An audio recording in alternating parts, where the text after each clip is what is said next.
जय जगन्नाथ नमस्कार पुणी थर आपको गोटे मिनी ब्लॉग को बहुत बहुत स्वागत। तो आज हूँ मो भाईर बर्थडे तो ताको बहुत सारा भल पाइबा देबे। सो सकाळु आरंभ कर देइतली वीडियोटा एडी सायु देखन स्कूल रे कोन तार प्रैक्टिस करथला तो मैम वीडियो सेंड करछन तो मैं वॉइस ओवर ही कहि नोची कहिना ई शॉर्ट ब्लॉग रे तो आपन पूरा देखि हबन ना। तो मु खरा बेले खीरी बनै देइतली जेहेतु आज मो भाईर बर्थडे थिला आज घरे ही सेलिब्रेशन करथलो एठी तो खीरीटा ठंडा ले भल लागिवो कहि मु खरा बेले बनै देइतली।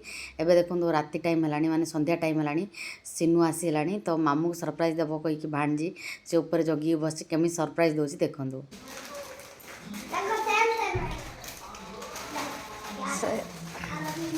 हैप्पी बर्थडे हैप्पी बर्थडे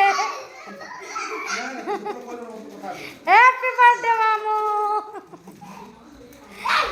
सरीगला पर से गला रे लालची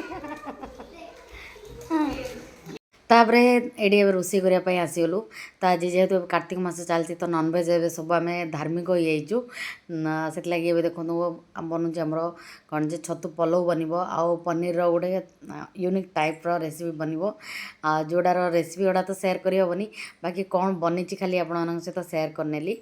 तो ये रोजा एवं परिया सब कट कर सालाड बाकी परिया माने सब आइटम आ सोनाली टे मत हेल्प कर। तो ये रोषे बोसे सरला तो ये केक कटिंग हम तो चलतु देखी ना आ वीडियो भल लगे लाइक शेयर सब्सक्राइब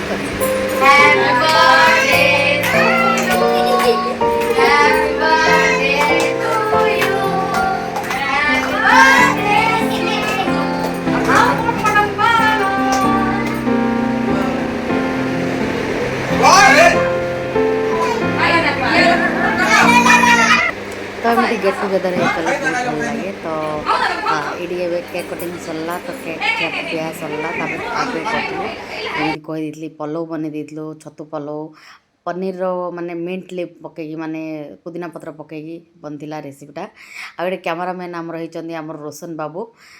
तो ये सब खा पी सरला पिला देखो मस्ती चलती आ बहुत मजा लगे बाकी आप मिनी ब्लॉगटा देखी मजा लगे कि नहीं कहे।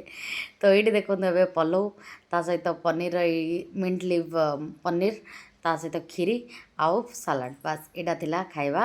तो समस्ते खाइबा बसले सब खाई सारे।